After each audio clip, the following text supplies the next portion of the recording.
I want you, we can bring it on the floor. Never danced like this before. We don't talk about it. Hey guys, what's cracking? Today we are continuing our Generation 7 analysis videos, and we're going to be taking a look at some more Tapus today. And today we're going to be starting off with Tapu Koko, who definitely has made a very large splash in the meta upon its appearance. Right off the bat, we look at Tapu Koko as an electric fairy type, which is a fairly unique typing, I believe. I don't think there's a lot of Pokemon that share that typing. There's definitely one that I'm forgetting right now. I want to say the Pikachu clone from Generation 6.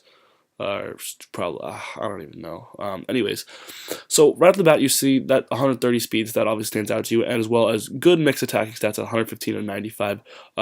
70 HP, 85 defense, and 80 special defense. Obviously isn't bulk to write home about, and it has the ability Electric Surge, which is a pretty cool ability. Doesn't offer a lot of utilizations beyond boosting its electric type attacks, because like Tapu Lele, for example, negates priority attacks, or like Tapu Bulu gets a little bit of healing. So unfortunately, Tapu Koko's Electric Surge doesn't really give it any ability to unless you're really afraid of falling asleep, I guess Electric Surge isn't going to be doing a whole lot for you, but it does give it a really nice boost to all of its electric stab, which makes its otherwise underwhelming offensive stats, if I'm being honest. Like 115 attack obviously is good, but for reasons we'll get into, its otherwise underwhelming offensive presence is really bolstered by its access to electric terrain. So I don't know what just happened there, but textbook offensive. So this is a textbook offensive pivot with a decent move pool, and that's really just goes that's literally what this is like a textbook offensive pivot type Pokemon. It's got a move pool that is kind of diverse, but again, it doesn't have coverage for everything it needs. Generally, electric type attacks are really the only coverage you're going to be able to use reliably. To hit those ground types, it does have access to grass, which is cool. But beyond that, it also has access to fairy attacks. It has U-turn, which is cool if you want to try to make use of dual pivoting and hit whatever's in front of you more efficiently.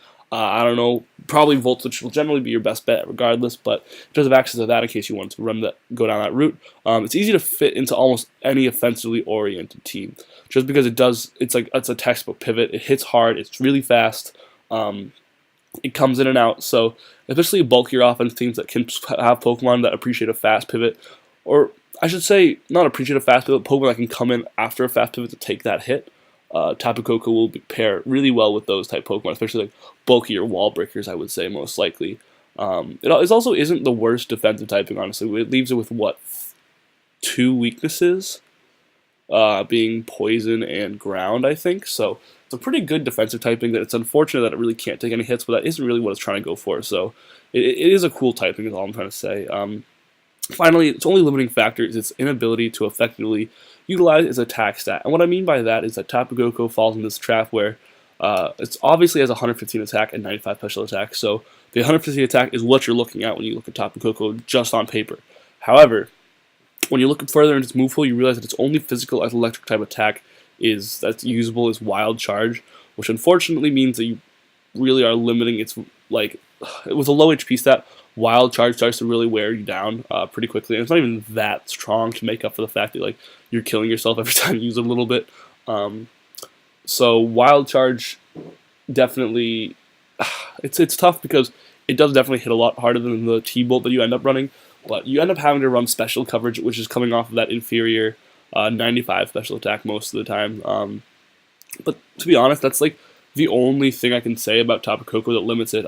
It's what kind of prevents it from being the best Tapu in the series, I think, honestly.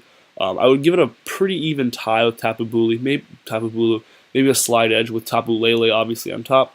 But Tapu Koko, I think the only thing it really has working against it is its kind of poor ability to make use of its really great attack stat. Because it really relies on electric type terrain to boost its Volt Switches and Thunderbolts, and then a Life Orb. So it's not that it doesn't hit hard. It just could have hit a lot harder, and you really want to run Wild Charge with this Pokemon, but then unfortunately you can't because it doesn't have access to Play Rough.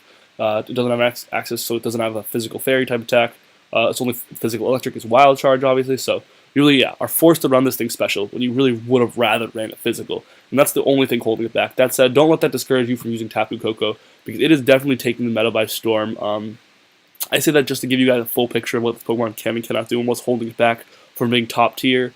But it's still a very great Pokemon in OU. Nonetheless, electric type terrain really makes those T-Bolts hit hard, especially once we give it a Life Orb. 95 special attack quickly becomes nothing to scoff at. Regardless, I hope you guys enjoyed this video. If you did, leave a comment, rate, subscribe, all that good stuff. It is always very appreciated. But until next time, I will see you guys later. Krakenation out.